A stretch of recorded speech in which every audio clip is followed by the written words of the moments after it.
Controlling time on today's episode of Serve No Master. Today's episode is brought to you by Social Pilot, the social media and marketing tool for bloggers and small businesses. Join over 20,000 social media pros at servenomaster.com/socialpilot today. Are you tired of dealing with your boss? Do you feel underpaid and underappreciated? If you want to make it online, fire your boss and start living your retirement dreams now, then you've come to the right place.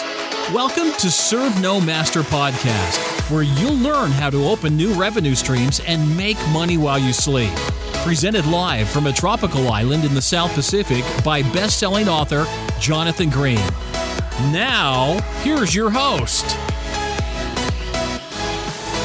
When I was in high school, I was a chubby, nerdy kid. I played a lot of video games. I spent a lot of time at home. I was on the debate team. I wasn't a natural athlete. I didn't really enjoy sports. I didn't really fit in with the sports teams, but I wanted to be healthy. I wanted to be fit. I started going to the gym. I started going to the gym in my school. Later on, I went to the gym at the YMCA. I tried different things, and I would go there without knowing what to do. There's all these machines. There's all these different rules for each machine. There's a structure for reps and all these things you're supposed to do. And if you don't know that, you don't know what you're doing, you can waste a lot of time. I used to go to the gym and I'd be there for 2, 3, 4 hours in the summer, and I wouldn't get that much done. When you don't have a plan, it's very easy to waste a lot of time. I see people like this all the time. They go to the gym and a workout takes 2 hours instead of 40 minutes. They throw a huge amount of time in the toilet because they're hanging out, they're having snacks, or talking to other people. I realize now that for many people, gyms have become a social place. It's a place to flirt with other people. It's a place to hang out. They've got a juice bar. They have these other elements that are very social. But we end up spending huge amounts of time very inefficiently. Think about how much time you lose. If you spend 2 hours at the gym Monday through Friday, that's 10 hours. If you just did a 40-minute workout, 6 hours of your life you'd get back every week. That's a huge amount of time. The more time we can get back, the more efficient you can become, the better. Time is your most valuable and precious resource, and I want to help you get back more time. There's a reason this isn't a 1-hour podcast. I try to keep episodes under 24 minutes long. Oftentimes, I'm able to give you the entire message in less than 20 minutes. And I consider that a win. The quicker I can give you valuable information, the better, because your time is valuable and I don't want to waste your time. I want to give you really good information very quickly. Efficiency is value. The more free time you have, the better. You don't want to be one of those casual gym people when dealing with your new business, when dealing with your approach to building a blog, growing a business, becoming a writer, working online, becoming an affiliate marketer, whatever online business you're moving into. The more efficient you can become, the better. Recently, I was writing a review of the software Grammarly. I've mentioned it a few times in recent posts. That's because I'm really excited about using it, and I use it a lot. I was writing my extensive review, and in the middle of writing my review about Grammarly, I got a message on Skype from one of the people that I write with. He wanted me to take a script he'd written and turn it into a PowerPoint presentation, then record it as a video for him. Really quick job.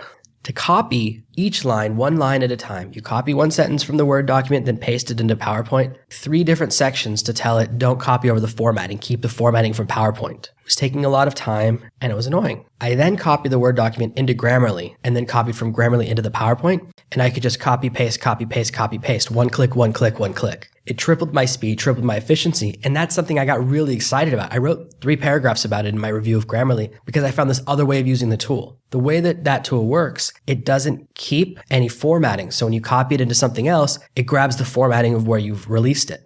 I love that. That's very valuable to me. It's a simple little thing, but it's an example of saving time. All the tools I talk about, the techniques and approaches I discuss, they're all about gaining as much time as possible. I'm all about efficiency. The faster you finish a project, the more money you can make doing more work, or you can use that additional time as free time to spend with your family, your loved ones, following your passions, exploring your hobbies. We become inefficient, whether it's at the gym or at work, when we have no goals and no structure. Most of the training I've been sharing with you throughout this podcast series and into the future is all about providing a structure and a series of goals in front of you. Early on, when talking about the mathematics of success, we developed a specific financial goal that you need to hit so you can quit your job. We have a very specific number. I cover this in my book as well. If you haven't set up a specific goal, you should consider going back and listening to that lesson. Without that goal, I can promise you, you will never achieve success. If you can't be fastidious in the very small things and the 5-minute tasks, how can you possibly trust yourself to do the big tasks? A specific goal plus a specific date is the formula for success. A vague goal will lead to nothing. Everyone goes on diets. And the reason 99% of diets fail is lack of goal and lack of time. People every New Year's say, this year I'm going to lose weight. that is a meaningless sentence. Unless you have a specific number attached to your goal and a specific date, there's no motivation to hit it. If you say, I'm going to lose weight this year. If you lose a pound, you've won. If you say, I'm going to lose 10 pounds this year, you can lose 1 pound a month for the next 10 months and decide that you've won. It could take you a whole year, but it's loose. It's too loose. If you say, I'm going to lose 10 pounds by March 1st, suddenly you have a goal you can structure to. You say to yourself, I have 60 days, even a little less than 60 days, to lose this much weight. That means I need to lose 1/60th of the weight every single day to get there. Having a specific date and a specific goal allows us to chop up our tasks into smaller pieces. I've been losing weight for more than a year now, and I still have a ways to go because I need to lose from the beginning around 100 pounds, and I'm about halfway there. It's a very long-term goal. It's very hard to every day focus on losing weight. So I have to put specific tasks in front of me. Every day, I ride my exercise bike with my kids. They hang out with me on the balcony, and I ride every day for at least 20 minutes. I'm trying to push it. Lately, it's been 25. I'm trying to get up to 30 minutes. I push myself as hard as I can in the hot sun, 7 days a week, to make sure that I have something in my life that helps me lose weight. I also don't have any snacks in the house and these other elements to help me hit my goals. But we need small, manageable pieces to help us work towards a goal. If we don't have miniature tasks, we can't succeed, and we can't develop our small, tiny tasks, our daily goals, unless we have our long-term specific goal. Your time is worth much more than money. Nobody on their deathbed asks for more money. They ask for more time. No matter how rich you are, when your time is up, it's up. Your time is so precious and so valuable, and that's why it means so much to me that you're willing to spend time with me every day or every once in a while listening to these episodes. It's really the ultimate compliment. To give someone your time is the ultimate compliment, and it means a lot to me. It shows me that you care about my message, and it gives me an obligation to use your time wisely and be valuable in the information I give you. For this reason, we want to use your time with maximum efficiency. And I want to give you a couple of more advanced tools to help you get there. Now that we have a little bit of the big picture, let's get into the nitty-gritty. The first technique that you might consider is the Pomodoro Technique. If you've read my book, if you've been to my blog, you may have seen me mention this before. I personally don't use the Pomodoro Technique. Because of the way my brain is structured, it doesn't work for me personally. But my next door neighbor, who makes a lot of money and is very successful with his online business, swears by it. You need to try several different time management techniques to find the one that works best for you and for your personality and for your structure. I have a whole series of steps I go into at the start of each day to help me be very efficient and to avoid doing certain tasks that distract me. The Pomodoro Technique, there's a couple of variations, but you divide your day up into 20-minute blocks, and for each task on your list, you assign a number of blocks. And I believe you can only assign 2 or 4 blocks to a specific task. There's a certain amount of time, and it has a whole structure for how often you need to take breaks and all of these wonderful things. And it really provides a lot of rigidity to your tasks. When you're working on a task, you say, I need to write a blog post. If you have a timer next to you and you have 20 minutes to finish the blog post, you'll finish in 20 minutes. But if you don't have the timer, it might take you 2 hours.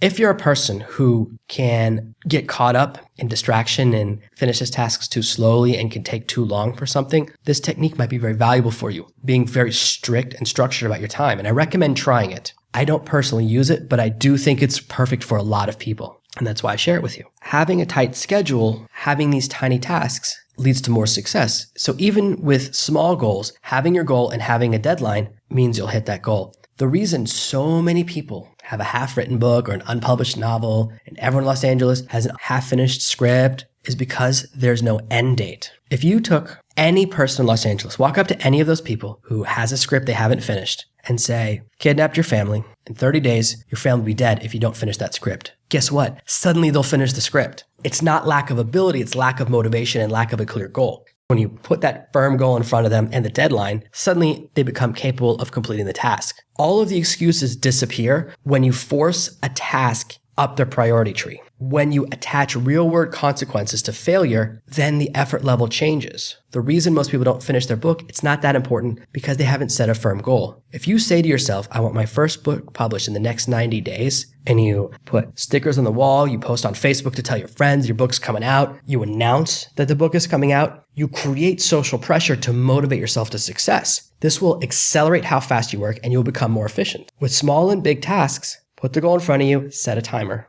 Whether it's a goal you want to finish in 30 days, 60 days, 90 days, put a date on each of your goals, each of your dreams. Another tool that I find very useful is task managers. I've tried a lot of different ones. There are a lot of really great softwares out there that many people use. And I've worked with a lot of different clients, partners, and projects where people use different project management software. My personal favorite, and other people hate it, but my personal favorite is called Wrike. It's Wrike. I'll put a link in the show notes.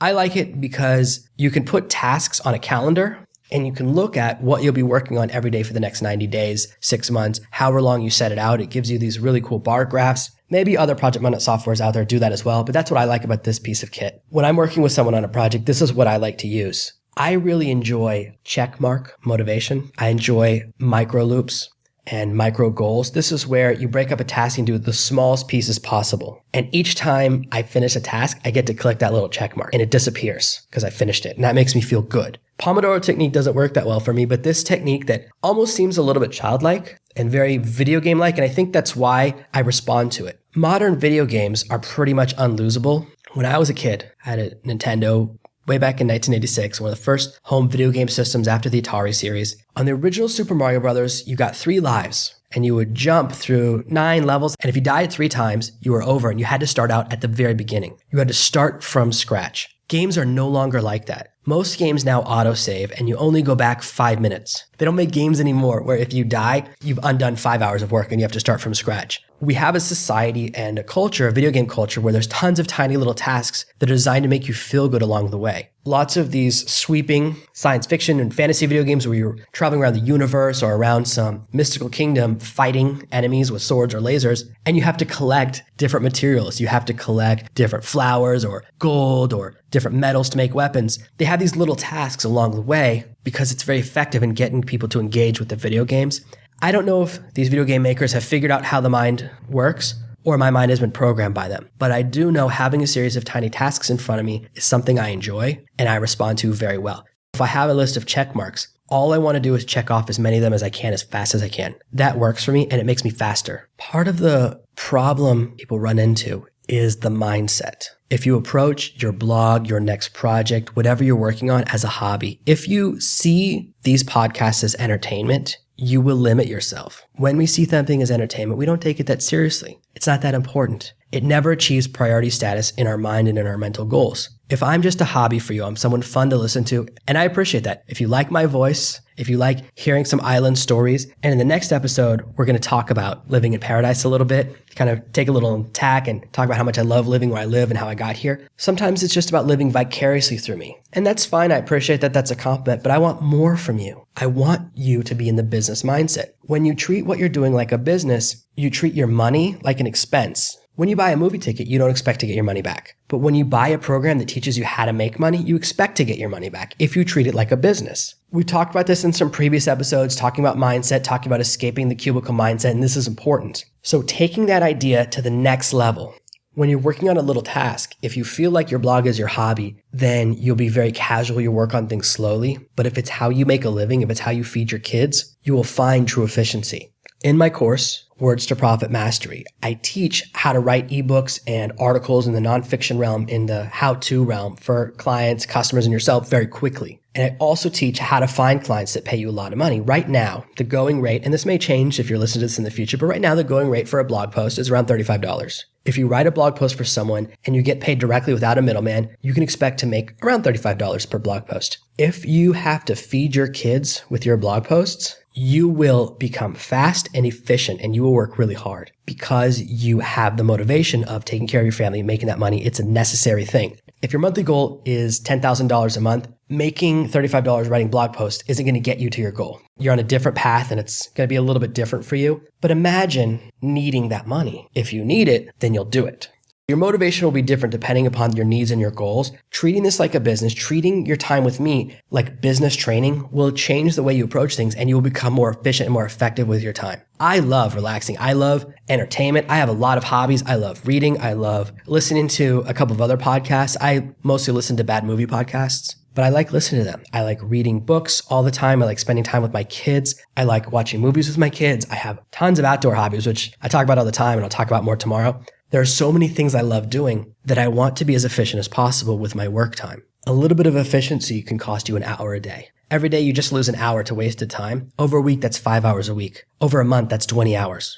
Over a year, that's more than 100 hours. Weeks and weeks of time you can get back simply by being a little bit more efficient, and starts with having the right mindset. This is a business podcast. This isn't a fun adventure fantasy podcast. This is about finding a path to changing your life. That's my goal. I'm so heavily invested in that. That's my dream for you. And efficiency is going to get you there. There are a couple of other time tools. In addition to Pomodoro, in addition to task managers like Wrike, when you're working, put yourself in the work mindset and start to track the mistakes you make. What is your bad hobby? What is your inefficiency? There are a couple of things that everyone does that you need to change. How much do you check Facebook or other social media? The only reason I even use Facebook is that 2 or 3 people I work with only talk to me through there. They only use Facebook chat. They don't use Skype, which is my primary mode of communication. Otherwise, I would probably check Facebook once a week. I'm not really a Facebook addict. A couple of years ago, there was a video game I was playing on Facebook where I would spend hours being mindless. But I've broken through that habit. So for me, my temptation is more that I'll get lost reading some blog post or reading some of the newspapers that I follow online, and time will fade away. I'm not a big fan of reading the news in that I don't think it's very useful, but sometimes I get caught up even though it doesn't affect my life at all. Even though nothing in the newspaper will actually affect me, I get caught reading all these stories. That's my personal time waste. I've tried to quit, but it doesn't work for me very well. So instead, I've just tried to cut myself down to about 20 minutes a day of news. I get through my 20 minutes and then I'm out. You may find other areas where you have a problem. Maybe you can't stop reading a blog, watching movies on Netflix, watching YouTube videos, whatever your thing is. Work on cutting it down. I'm working on my efficiency. I've beaten the social media bug. I've done my best against news. Maybe one day I'll get to 0. The other thing that destroys a lot of time is email. There are certain people, and they did a recent study. They found that some people waste as much as 6 hours of every workday with email. In fact, most people, that's the average. The average American worker spends 6 hours a day messing around with email. The solution is very simple. Check your email once a day. Set a specific window where you check your email. Let people know. You can set a message that responds to every email you get and simply says, "Thank you so much for your email. I only check email once a day. I check my email every day between 7 and 9 a.m. Eastern. And that's when you can expect me to reply to this message." Very simple. What this does is it keeps people from getting annoyed if you take too long to reply, and then it sets the expectation. Problem solved. The idea that you need to respond to email immediately is false. I used to be so bad about this. I have so many email accounts that are active for all my different projects and everything I'm working on. At one time, I had 25 active email addresses. They were all connected to my iPhone, all connected to my laptop, all connected to my desktop. Everywhere I went, every time an email came into any of those accounts, my phone would buzz. My email became my master and it was destroying me. It took me a long time to fight my way to where I am right now. I check my email every day, morning my time, which is probably evening your time. I don't check my email throughout the day. If I'm in the middle of an important campaign, then for a few days, I might check my email 2 times a day or even 3 times a day, but only for a few days every couple of months at most. 99% of the time, I check my email in the morning, then I log out of the program and I don't check it again until the next day. This has given me back a huge amount of time. Take control of your email. Don't let it control you. It's never an emergency. How many times have you gotten an email, someone says it's an emergency, you reply, and then they don't reply till the next day anyways? It's only an emergency when they're waiting for your reply, but not when it's their turn. Don't get caught up in that. Set expectations and the problem will disappear. The last thing to think about is turning off the internet. Do you need to be online all the time? What's really annoying is phone's online and it gets an email message and the person gets a notification to know that you received it. That's the worst. Or a Skype message pops up on your phone and the person can see that you read the message. Those message read notifications are so annoying. They're such a curse, and I hate that they got invented. It really is a time and privacy destroyer. It's better to not receive the message than to see it and not reply, because then the person notices with some platforms. For this reason, consider turning off the internet. Do you need the internet on when you're writing? Do you need the internet on when you're listening to a podcast once you've downloaded it? Do you need the internet on all night while you're sleeping? Consider turning off the internet and getting back more and more of your time. If you're sitting in front of your computer, you've completed your research for a project, or you're writing a blog post, you have your word processor open, you don't need to be online. If you disconnect the internet, unplug that router, suddenly all the distractions disappear. The internet is a great distractor. I prefer movies to television for a very simple reason. A movie has a beginning and an end. If you sit down in front of cable TV now, you can watch TV 24 hours a day for the next 50 or 100 years, and you'll never see the same thing twice. There will always be something new in front of you. This is how television steals time. There's no beginning and no end. You watch a movie, starts with opening credits, ends with closing credits. You know it's finished. You have to actively decide to fire up another movie. That's why movies are so much better for time control. They have a beginning and an end. The internet has no beginning and no end. Even worse than television. You can jump from website to video to blog, back to social media, jumping from Facebook to Twitter to Instagram to Snapchat, all around all these different things. It's very easy to get sucked into mindless entertainment. Find a way to protect your time. Find a way to be efficient about your internet use, efficient about your email use, and efficient about your time management and task scheduling. When you take control of those small areas of your life, when you set specific goals with specific time frames in front of you, your efficiency will go through the roof. You'll get huge swaths of your time back. And most importantly, you'll get more of your life back. Thank you for listening to this week's episode of Serve No Master. Make sure you subscribe so you never miss another episode. We'll be back tomorrow with more tips and tactics on how to escape that rat race. Head over to servenomaster.com/podcasts now for your chance to win a free copy of Jonathan's bestseller, Serve No Master. All you have to do is leave a 5-star review of this podcast. See you tomorrow. Thank you for listening to the Serve No Master podcast. Email your questions to podcast@servenomaster.com, and your question with my answer might appear in the next episode.